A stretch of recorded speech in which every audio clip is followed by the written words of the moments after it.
Welcome, बहुत स्वागत है आपका। आज मैं आपके सामने बहुत ही अच्छा होम प्लान लेकर आया हूँ।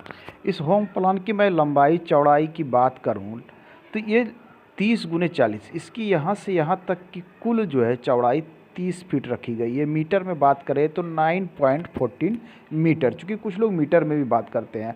और इसकी लंबाई की बात करें यहाँ से यहाँ तक तो ये 40 फीट है।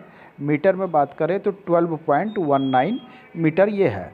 तो इस प्रकार से हम देखें तो 30 × 40 में बहुत ही अच्छा, 30 × 40 बहुत ही अच्छा। ये टोटल एरिया जो निकल के आता है हमारे पास वो है 1200 स्क्वायर फीट का एरिया आता है, मतलब 1200 वर्ग फीट में ये टोटल निर्मित है। ये किस प्रकार से निर्मित है मैं एक एक करके बिल्कुल प्रवेश द्वार से मैं आपको बतलाने का प्रयास करता हूँ। ये इसका फ्रंट है, ये ग्राउंड फ्लोर का प्लान है और इसका ये फ्रंट का एरिया है। ये फ्रंट इस साइड में इसका रोड है। अब आइए, एक तो है कि ये ईस्ट फेसिंग हाउस है, पहली बात, और दूसरा इसमें वास्तु के रूल का भी पालन किया गया है और किस प्रकार से एडजस्टमेंट किया गया, आइए देखने का प्रयास करते हैं। तो इसका जो यहाँ मैं देख रहा हूँ कि इसका प्रवेश द्वार इस स्थान पर रखा गया, यहाँ से इसका प्रवेश द्वार है, यहाँ से एंट्री दी गई है। यहाँ से एंट्री देते हैं तो आप एक लिविंग एरिया में पहुँच जाते हैं, मतलब डाइनिंग हॉल, लिविंग एरिया, इसे कहिए ये इस प्रकार की एरिया बनाई गई है। आइए मैं इसकी लंबाई चौड़ाई आपको सबसे पहले बता दूं। तो यहाँ से प्रवेश करने पे 11.6 11.5 फीट और गुने 17 फीट, अर्थात यहाँ से यहाँ तक ये 11.5 फीट है, इतना 11.5 फीट है और इतना जो है ये 17 फीट है। तो 11 × 17 में एक आपको डाइनिंग स्पेस लॉबी दी गई है। इसमें प्रवेश करने के बाद आप यहाँ पर अपना ये सोफ़ा लगा सकते हैं, डाइनिंग टेबल लगा सकते हैं और नीचे चाहे तो एक बेड भी लगा सकते हैं, टीवी वगैरह सब कुछ लगा सकते हैं। ये WW से जितने भी सिंबल हैं, ये सारे विंडोज़ के सिंबल हैं। जितने भी ये W से सिंबल हैं ये थोड़ी सी स्पष्ट होगी आपको। जितने भी D लिखे हुए हैं, ये D लिखे हुए सारे डोर हैं। आइए मैं इसे थोड़ा सा आपको बिल्कुल क्लियर करता हूँ। आप डाइनिंग स्पेस से जब अंदर की ओर बढ़ते हैं, ये लिविंग एरिया या डाइनिंग स्पेस हो गई, तो आप ये बिल्कुल सेंटर में, घर के सेंटर में पहुंच जाते हैं, केंद्र बिंदु। चूँकि वास्तु का एक रूल और भी होता है कि जब आप इसके ब्रह्म स्थान में निर्माण से बचना चाहिए, तो उसमें ये ब्रह्म स्थान में देखिए ये निर्माण से भी बचा गया है। इसमें देखिए ये लॉबी की बात करें तो ये भी 11 × 11.5 × 13 11 फीट 6 इंच इंटू 13 फीट का ये लॉबी दिया गया है।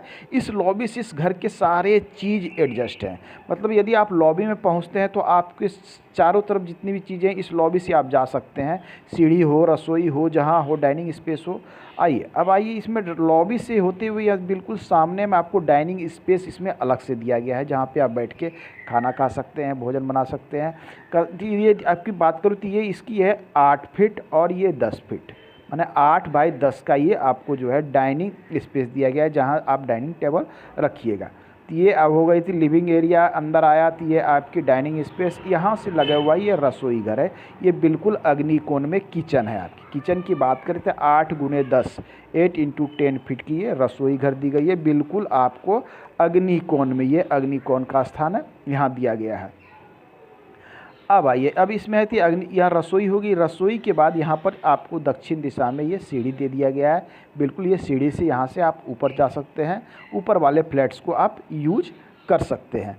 अब यहाँ के बाद इसमें एक कॉमन लेटरिन बाथरूम दिया गया, वो यहाँ बिल्कुल दक्षिण दिशा में दिया गया। ये भी वास्तु के अनुरूप 8 × 6 का एक स्टैंडर्ड साइज का लेटरिन बाथरूम यहाँ पर अटैच दिया गया है। क्योंकि वास्तु का रूल कहता है कि दक्षिण दिशा में आप शौचालय बनाइए, दक्षिण दिशा में सीढ़ी बनाइए, अग्नि कोण में आप रसोई बनाइए, डाइनिंग स्पेस बनाइए ईशान कोण में। तो बिल्कुल उसी रूल के अनुसार इसमें सारे स्टेप्स को फॉलो करने के प्रयास किए गए हैं। ये लगभग 80% वास्तु के अनुसार इसमें बनाया गया है। आइए, अभी आपको 2 रूम इसमें मिल जाते हैं। इस लॉबी से जब आप रूम में प्रवेश करते हैं तो एक मास्टर बेडरूम, ये देख लीजिए मास्टर बेडरूम ये दिए गए। इसमें 2 विंडोज़ दिए गए हैं आपको, ये 2 खिड़कियां दी गई है। ये बिल्कुल नैऋत्य कोण वाला पड़ता है आपके, ये साउथ और ये वेस्ट, साउथ वेस्ट कॉर्नर ये आता है। ये नैऋत्य कोण में आपका एक बड़ा साइज का मास्टर बेडरूम है। बेडरूम की साइज की बात करें तो 14 × 14 6, अर्थात 14 फीट × 14 फीट 6 इंच का ये बेडरूम है। जब आप इसे कैलकुलेशन करेंगे तो ये बहुत बड़े साइज का निकलेगा। ये 200 स्क्वायर फीट के आस से प्लस है। ये काफ़ी बड़ा एरिया है, 200 स्क्वायर फीट से प्लस में ये आपका बेडरूम निकल कर आता है। अब आइए इस बेडरूम के बाद दूसरा बेडरूम आपको इधर इस डोर से प्रवेश करते हैं, ये दूसरा बेडरूम आपको यहाँ मिल जाता है। बिल्कुल ये भी बड़े और मास्टर साइज का बेडरूम है। ये भी 14 इंटू 14.5 का, ये भी 200 स्क्वायर फीट का। इन्होंने दोनों बेडरूम को बिल्कुल समान और बराबर साइज के रखे गए हैं, बिल्कुल एक सीध में एक फ्रेम में ये बनाए गए हैं। तो ये हो गए बेडरूम। तो आप इसमें देखिए कि किस प्रकार से सारी चीज़ें, ये लॉबी से ये बेडरूम, इस बेडरूम के साथ में एक अटैच्ड लेटरिन बाथरूम ये नॉर्थ की दिशा में दिया गया है। क्योंकि अलग अलग लोगों की अलग अलग तरीके की रिक्वायरमेंट होती है, उनकी पसंद होती है, तो एक अटैच्ड होना भी चाहिए। तो एक अटैच्ड लेटरिन बाथरूम यहाँ निर्माण कर दिया गया है। दूसरा ये कॉमन निर्माण कर दिया गया है, बिल्कुल लॉबी से आप इसमें प्रवेश कर सकते हैं। इसी लॉबी से आप सीढ़ी घर का यूज कर सकते हैं, यहाँ से डाइनिंग हॉल का यूज कर सकते हैं, डाइनिंग हॉल से होते हुए किचन का यूज कर सकते हैं। सारी चीज़ों का एडजस्टमेंट बिल्कुल बहुत ही सुंदर तरीके से इस प्लान में किया गया है। आपके पास यदि 30 गुने 40 से मिलता जुलता कोई प्लान हो तो आप इससे रिलेटेड प्लान हो तो इस प्रकार की चीज़ों का आप इसका नकल करके या मिलता जुलता आप प्लान का निर्माण कर सकते हैं।